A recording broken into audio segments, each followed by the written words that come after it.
Hello there. Do you live in a desert like I do? Or perhaps you live in a climate where you need to use your air conditioner or heater many months of the year. Well, let's talk about humidity and what it can do to your guitar. Lack of humidity can be terribly destructive for guitars, especially acoustic guitars. Keeping your acoustic guitar humidified is critical because the wood that was used to make the guitar is extremely sensitive to changes in humidity and temperature. Being in low humidity can cause all kinds of problems for musical instruments. Manufacturers recommend that you keep it somewhere between 45 and 55% at all times if you can. Now, if you live in a swamp like in Dagobah with Yoda or something like that, then you have the opposite problem where you have too much humidity, and then you're going to need to dehumidify your whole situation. But that's the opposite of what we're talking about here.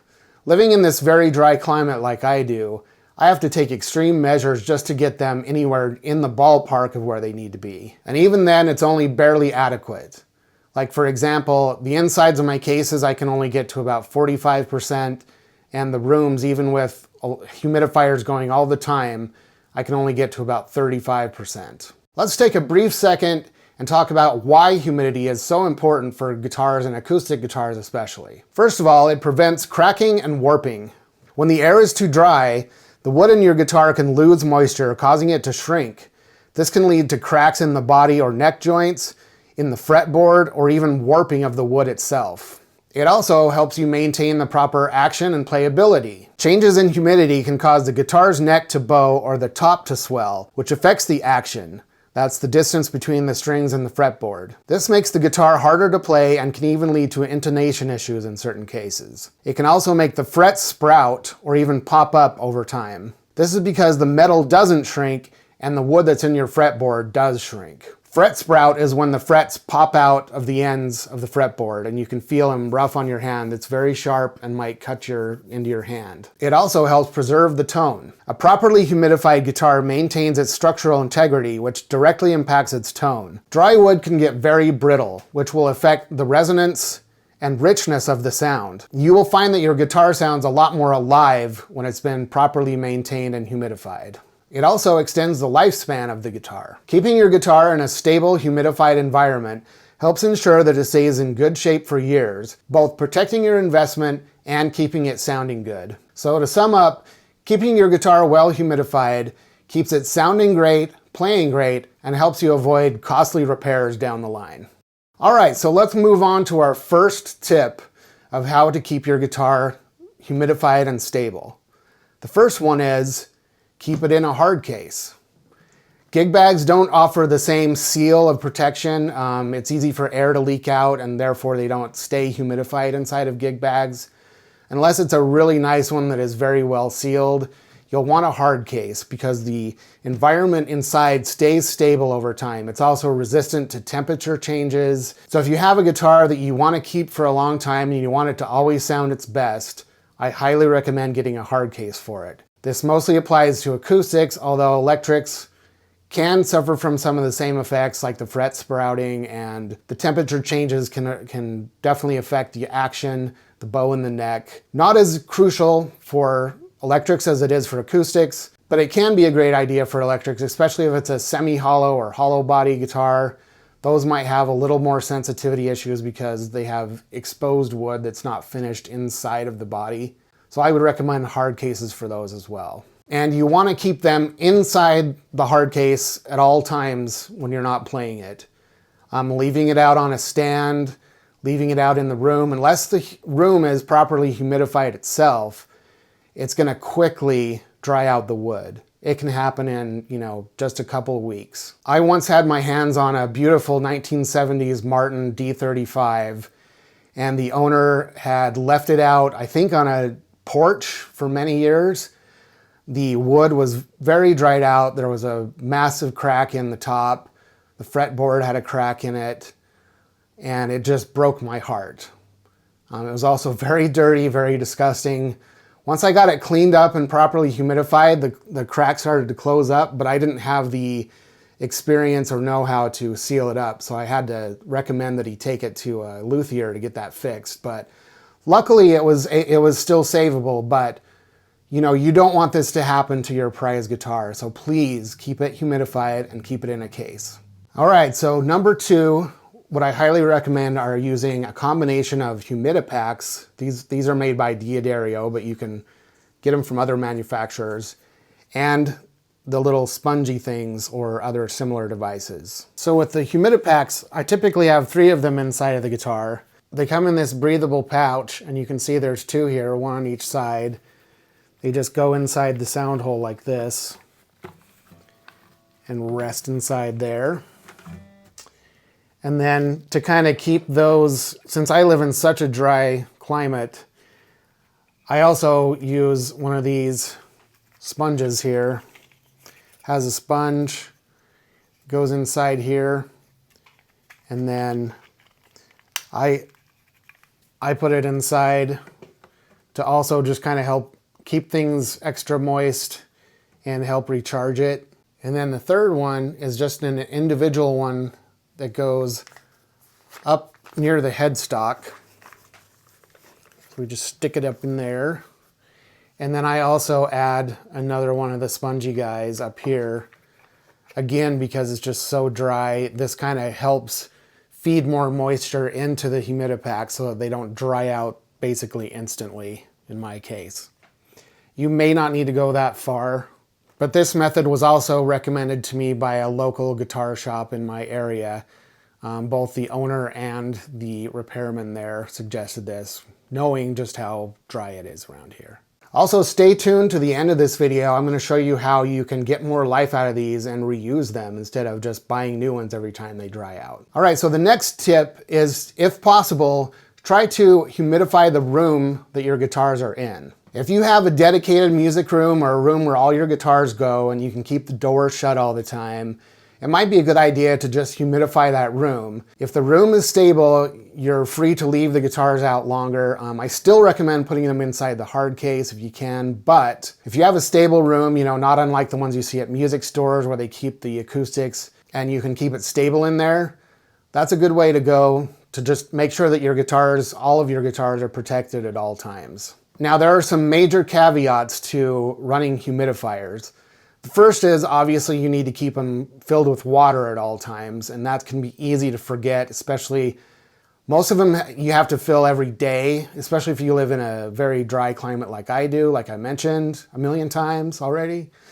I have to fill mine. I have 2 in my house, and I have to fill them every single day. They pretty much empty, that's like 6-7 gallons between the 2 of them.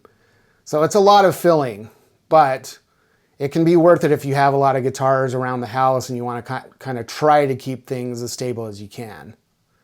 I can also say there's an added benefit that if you normally have very dry air in your house, it kind of helps with respiratory issues to get the humidity back up. Of course, you don't want it too high, but having it, go from 10, 11% to 35% actually makes it a lot easier to breathe and a lot more comfortable. It also makes your heating more efficient as well in the winter. And if you live in a house with central air and central heating, the blowing type, you can actually get an evaporator or a mister that will humidify the air going out of the blower so that you can kind of maintain that humidity all throughout the house. But that's something to look into if that's the type of heating and air conditioning system you have in your house. The other major warning that I'll give is you need to use the evaporative type if you can, not the vaporizer or misting type. The evaporating type has a moisture wick that goes into the water and then it just blows through the wick and moisturizes the air. The misting and vaporizer type, they use a heating element to warm up the air and blow out steam, basically. And the problem with those is you need to use distilled water or water without minerals in it. If you don't, then it's going to leave a fine white powder over everything in your room. Trust me when I say this from experience, it gets in every nook and cranny of your guitars, your electronics, gets inside your computer fan and clogs it up. It's really, really bad news. I had to tear apart my entire studio room and clean everything. The inside of my tube amps, it was all over the tubes, everything. So if you have to use that, if that's your only option, make sure that you're using distilled or demineralized in some way type of water. And unfortunately, that can get really expensive. Like I said, if you're filling up 2 gallons a day, That means you're going to need 2 gallons of water from the store. I even went so far as to buy a water distilling machine, and that takes about 4 hours to produce 1 gallon. So it's just not really workable. The evaporative types are a lot harder to find, but they're worth it if you can. They're not terribly expensive, especially if you're just doing one room. So I would look into those if you can. My next tip is to use one of these handy dandy hygrometers. This will tell you how much humidity is in the air, and you want to have these in every room that you have guitars in. That way you can monitor what the humidity level is at all times. This particular one also shows you the temperature, and it shows you the highs and lows throughout the day, so you can see how low it got and how high it got. So you can see, if you're using a humidifier, you can see exactly where things are at all times, because you don't want it too high or too low. So this will help you see where everything is at. On the topic of hygrometers, I found these lovely little guys on Amazon. This one's made by Govee or Jovi. And this is a hygrometer that's wireless. It's both Bluetooth and Wi-Fi. And what you can do is put this directly inside of your guitar cases.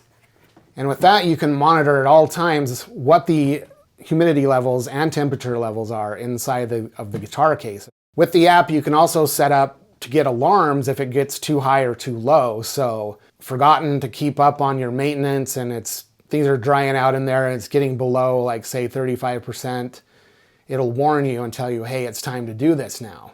So that's really great. Like I said, I found that on Amazon. I think they're about $30 a piece. So it's a great investment and it's really easy to set up and use. So our last tip, this is how I recharge the Humidipaks. I don't think this is officially sanctioned by D'Addario or the makers of the Humidipaks, but this is what I came up with since they dry out so quickly on me. I needed to get a few more uses out of them. I would say this works maybe 2 to 5 times. After that, they start getting a little weird. They do actually have expiration dates here on the back, but I've found that they work. This process works, like I said, doing it maybe 2 to 5 more times, and then once they get bad, just throw them out and replace them with the real ones. So I start with a container. A glass container might actually be better, but you need one that's going to be perfectly sealed. That's kind of crucial to this process. I get a common household sponge. You can get these at the dollar store, but I would use ones that have never been used for cleaning before, just so you don't get chemicals and things affecting the viability of the packs. And then I use distilled water, again, just because I don't want any minerals or contaminants getting into the Humidipaks and thus getting into the guitar itself. And then what I do is I like to soak the sponge and get it as soaked as I possibly can, and then just wring it out until you get it so it's holding enough water that once you place it into the container, it's not going to leak out all over into the bottom, because you don't want to get these wet. This is paper on the outside, and if you get it wet, it's going to ruin it, and it's, you've defeated your whole purpose here. I use this. This is actually a coffee measuring spoon. I use this as a spacer so that it doesn't touch the packs. And then once this is all ready to go, I put the packs in like so. And again, that spoon is just there to space it so that the paper doesn't contact the sponge. Then seal it up. And once it's sealed, I usually place it in a window just so that it heats up to accelerate the evaporation process. Because what's going to happen is this sponge is going to evaporate the water, and the Humidipaks will absorb the water from the sponge. So this usually takes about 2 weeks, maybe as many as 4, just kind of depending on how rapidly this is evaporating. If it's in a warmer environment, it tends to evaporate more quickly. So that's why I put it in the window.